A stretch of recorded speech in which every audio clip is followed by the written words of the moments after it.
Hi, everyone. Welcome to a Manly Podcast. I'm your host, Matthew, and on a Manly Podcast, I talk about issues related to men and masculinity in American culture and society. This episode today is about Spider-Man and masculine identity, because Spider-Man's masculine identity tends to be a bit more inclusive and relatable for people than, say, some other superheroes like Batman or Superman. For this discussion about Spider-Man, I'm going to be talking about the new show on Disney Plus, Your Friendly Neighborhood Spider-Man, some about the movies, and also wanting to talk about this book, the Marvel Penguin Classics edition of The Amazing Spider-Man, which includes about the first 19 comics or so, and this was written by Stan Lee with the drawings by Steve Ditko. It includes the first appearances of villains like the Vulture, Dr. Octopus, Electro, Mysterio, and the Green Goblin, and is just a really an incredible run for any comic, and you can see how excited people are in the fan letters for this. Now, when Spider-Man first appeared in Amazing Fantasy number 15, August 1962, he was kind of a pioneer for being the first teenage superhero, the first YA superhero, really, and he didn't have that brawny, built, muscly look like Superman, or wasn't a really rich guy like Batman. Peter Parker lives with his aunt and uncle, and he's made fun of at school. On the first page of the comic, he's called a bookworm. On the next page, we see Peter ask out a girl named Sally, and she says, "For the umpteen time, Peter, you're just not my type. Not when dreamboats like Flash Thompson are around." And in the next comic panel, we see her fawning over the blonde-haired hunk. Peter invites Sally to a science exhibit. And Sally doesn't even respond, but Flash Thompson does. Flash responds for her and says, "You stick to science, son. We'll take the chicks." Peter is a nerd that loves science, and he can't get the ladies because he's not a man with muscles. He's not a hunk like Flash Thompson who can win over women with good looks and feats of strength. This is an old, well-worn stereotype in American culture. The skinny, lanky guy with glasses who's good at school is a nerd, and the more muscly man with a varsity jacket and a nice face is the hunk. Flash Thompson's meathead masculinity is greater than Peter Parker's nerdy masculinity. Peter's nerdiness, or rather his intelligence, drives him to the science exhibit, though, where he's bitten by the spider that gives him his superpowers. His first inclination, though, isn't to be a superhero that protects people from villains and saves people from crime. It's to make money by wrestling. Peter's first thoughts are to get famous by showing off his Spidey skills, and to make money by fighting people. Unlike Tony Stark or Professor X, Batman or Captain America, Spider-Man isn't a guy with a lot of resources at his disposal. In an early fan letter to Spider-Man, a Bill Schmuck from British Columbia writes, "I think you should give him his own headquarters, and maybe a spider jet with his insignia on it." The response, I assume from the writer Stan Lee, is, "We're all for it, Bill. But where is a superhero without any dough gonna get his own spider jet? Last we heard, he was trying to raise the down payment on a bike." Spider-Man's aunt and uncle don't have a lot of money. Then his uncle dies, and they really don't have a lot of money. His second appearance and first standalone comic turns tragic. Aunt May is having trouble making rent, and Peter spies her pawning jewelry. Determined to make money, he ends up finding his classic gig as a freelance photographer for the tabloid newspaper The Daily Bugle, run by J. Jonah Jameson. Peter is now taking photos of himself as Spider-Man, fighting crime and defeating villains. Jameson is a high-strung, old-school newspaper man who has his toxic moments, yelling at his staff in the office, or lowballing Peter on stellar photos. But Spider-Man always gets the best of him, because despite Jameson writing negative op-eds about how Spider-Man is a menace, Spider-Man always proves him wrong because he defeats the villains and saves innocent people from crime, death, and destruction. He's an average guy getting by in New York City with complicated friendships, relationships with women, and oh yeah, his side hustle as a superhero. Billionaire Bruce Wayne has time to sleep off his nightly crime fighting during the day. Spider-Man has to get to class. Lee and Ditko create a nice dichotomy in the early comics between Peter's soft, nerdy masculinity and how that transforms when he puts on the iconic blue and red suit as Spider-Man and is able to become that more traditional manly man, still in the same body, still in that lanky, soft masculine body, but now he's nimble, fast, strong. He's a fighter who can defeat even the most cunning of villains.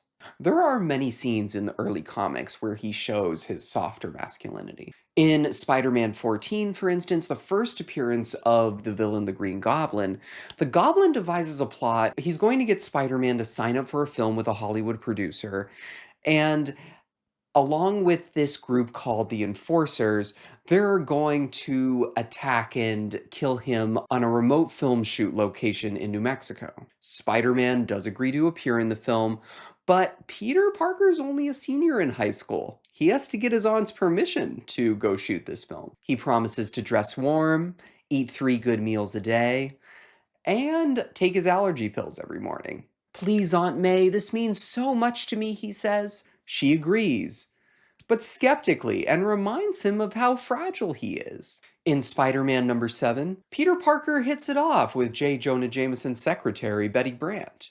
Ben Saunders, editor of the Marvel Penguin Classics edition, says that Peter and Betty's relationship subversively reverses the superhero formula of Lois Lane's adoration for Clark Kent's rugged manliness. Instead, Betty likes Peter's softer masculinity, and when he tells Betty that he was hiding in a closet because he was scared during Spider-Man's fight with the Vulture, Betty relates to this and actually likes it because she says, "Oh, that's great, Peter. That's safe. You did the right thing by hiding in that closet." Many of the villains in Spider Man, like Peter, have nerdy masculinities and are scientists. Now, others are more blue collar workers and have more traditional masculinities, but still, they their bodies or their minds are altered or deformed in some way due to work accidents.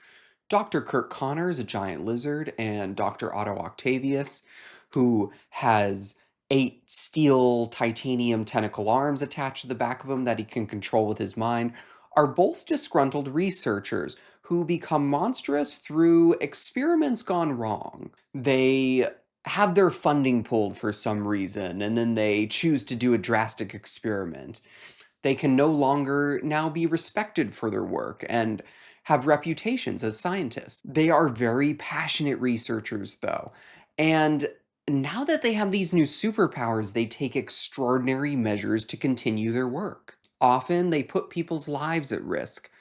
Sometimes they have to kill a few people along the way, or even cause citywide terror to achieve these scientific accomplishments, or take revenge against the people who have wronged them. Another villain, Electro, is a disgruntled worker for the electric company that is electrocuted on a telephone pole and gains superpowers conducting electric energy. In the 2014 Amazing Spider-Man 2, Electro is played by Jamie Foxx, and he's an architect and electric maintenance worker on the electric grid for Oscorp Corporation. Is accidentally electrocuted when a coworker refuses to help him with a maintenance issue.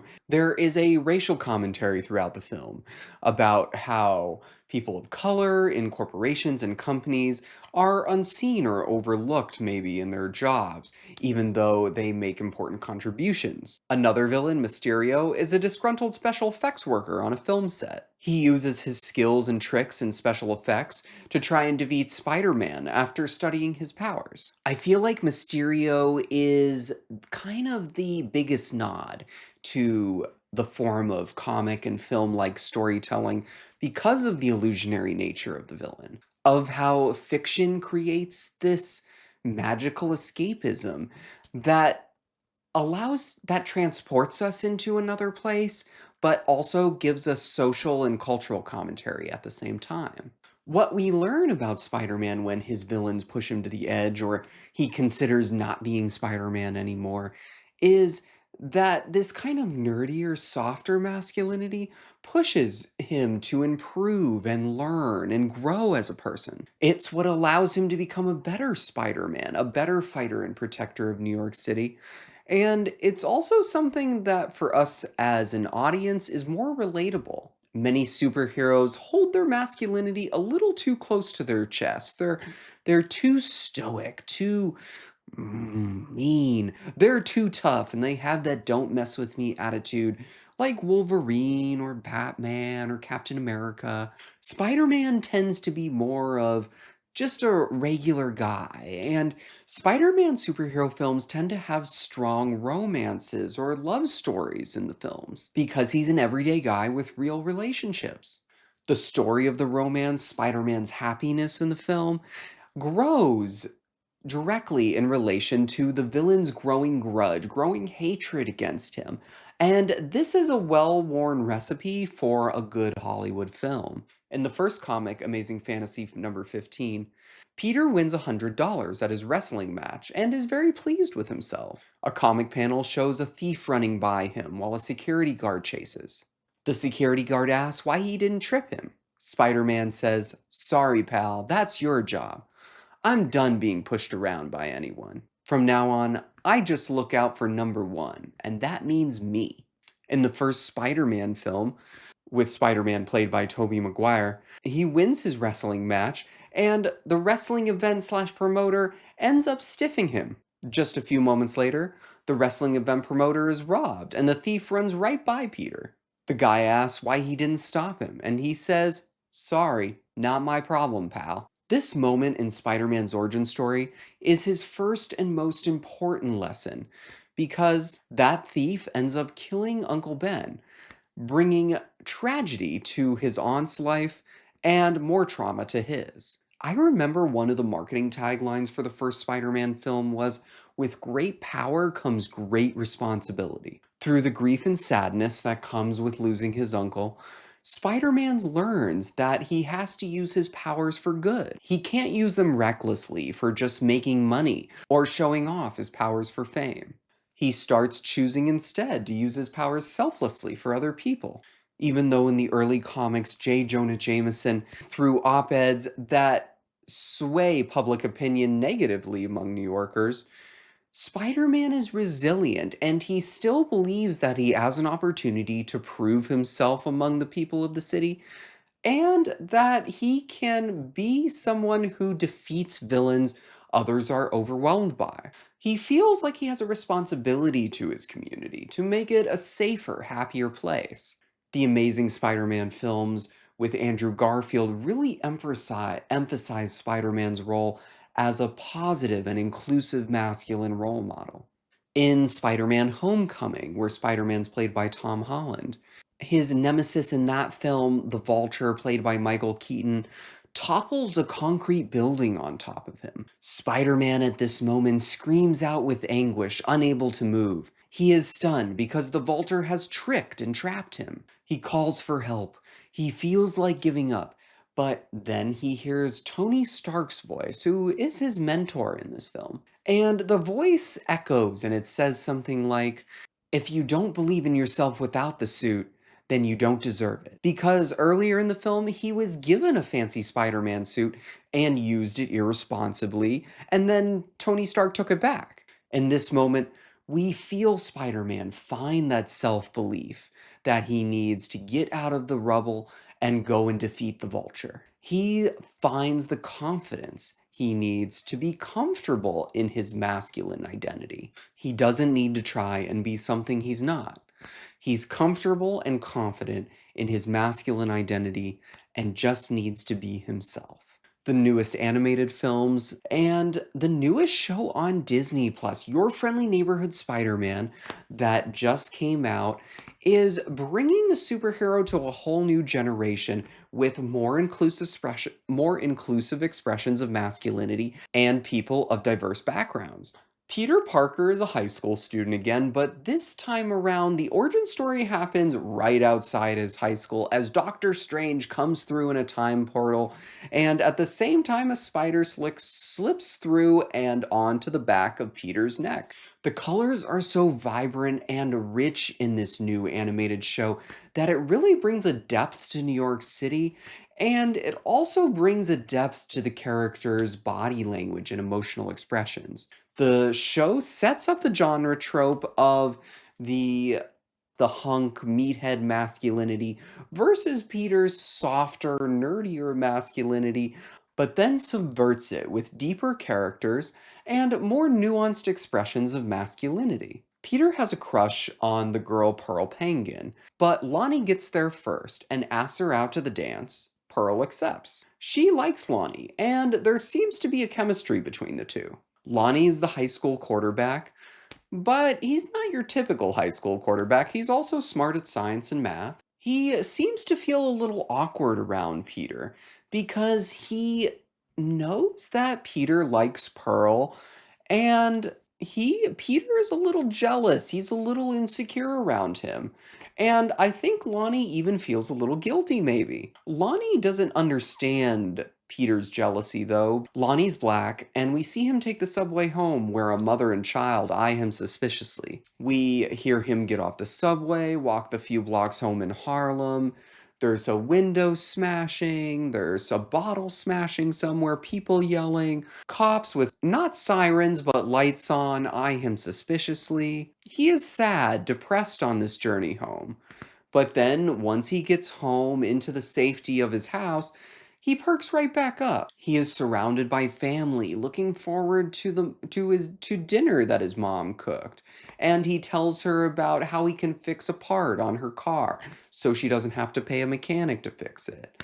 And also is looking forward to helping his younger sibling on their homework. Peter, on the other hand, is half free spirit as Spider-Man, half star student at his new internship at Osborn Corp. He sneaks out during a 15-minute work break to help save people from a burning building, but then gets caught being out too long. He also promises to meet his best friend Nico at a party, but is too busy and then forgets. Peter and Lonnie's life are different in many ways. In this show, Spider-Man is learning to be a good guy. He's very much a teenager in this show, not someone who looks like they're in their 20s. He's making mistakes at work and in personal relationships that hopefully he'll learn from as the series goes on.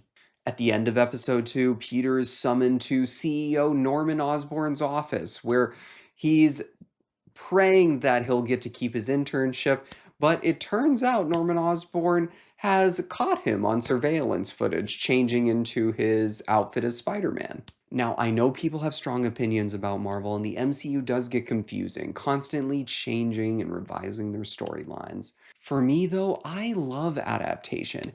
And I love seeing how stories can be reiterated from new perspectives that provide innovation and creativity. I'll definitely be watching the rest of this show.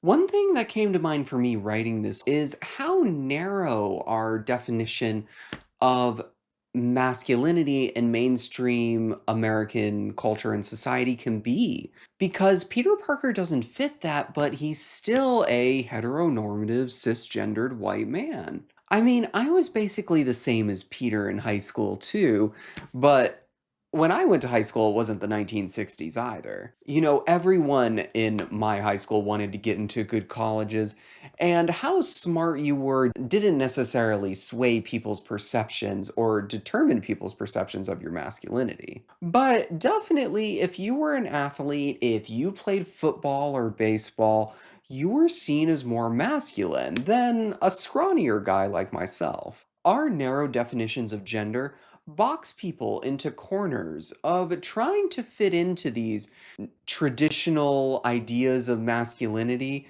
that most men generally don't fit into. Not all guys, of course, are white straight men with muscles. Not all guys are athletic and sociable.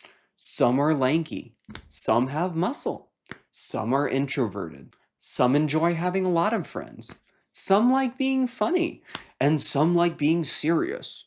Men come in all colors, shapes, sizes, and personalities. Understanding instead of judging or censoring a person's expression of their personal identity. Understanding how different men express their masculine identity can open up our world to thinking about it in unexpected ways.